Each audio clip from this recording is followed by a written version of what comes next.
नमस्कार, मी परिवीक्षाधीन पोलीस उपनिरीक्षक डॉक्टर आरती जीवनधर केनिरे, नेमणूक मंगळवेढा पोलीस ठाणे. सध्याची ज्वलंत जो मुद्दा आहे तो मिसिंग केसेस बद्दलचा, म्हणजे हरवणाऱ्या मुली. पेपरला बातमी वाचली आपण की 25-30 आता 35 पर्यंत आमचा आकडा गेलेला आहे. इतक्या मिसिंग मी फाइंड आउट केल्या आणि त्या फाईल केलेल्या आहेत. ही जितकी कौतुकाची बाब आहे तितकीच खेदाची बाब आहे की इतक्या मुली मिसिंग झालेल्या होत्या आपल्या मंगळवेढा तालुक्यातून.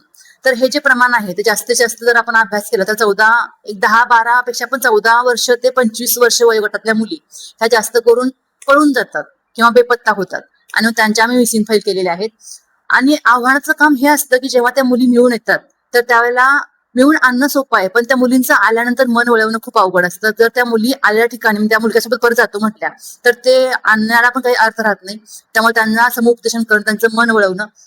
तर मी आव्हान करेन पालकांना, शिक्षकांना, आणि आम्ही पोलीस यंत्रणा पण तुमच्या मदतीला आहोतच, तर अशा मुलांना समुपदेशन करणं, त्याला चांगल्या मार्गावरती आणणं हे आपलंच काम आहे.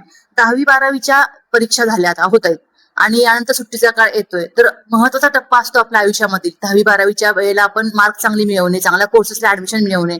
तर त्या वेळेत हा विचार करण्यापेक्षा मुली पळून जाणं किंवा प्रेमात पडणं, लग्न करणं ह्या गोष्टींसाठी आपल्याला खूप वेळ आहे बाळांनो. त्या गोष्टी आपण आयुष्यात नंतर सुद्धा करू शकतोय. त्याऐवजी तुम्ही आपल्या करिअरचा विचार करा. तुम्हाला सुट्टी आहे 1 महिना, 2 महिना, 3 महिने, 10वी-12वीची, त्यात लहान लहान कोर्सेस करा. कम्प्युटर कोर्स असून दे किंवा आता जे कौशल्य विकासाचे लहान लहान कोर्सेस आहेत ते कोर्सेस करा. स्वतःला अपडेट करा, स्वतःला अजून पॉलिशिंग चांगलं करा, जेणेकरून तुमचं करिअर चांगलं होईल.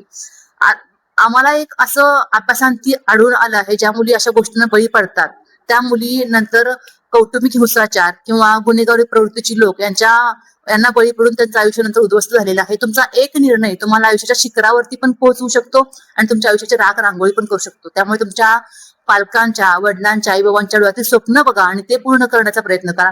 कारण की काय बनायचं आहे हे विचार तुम्हाला करायचा आहे.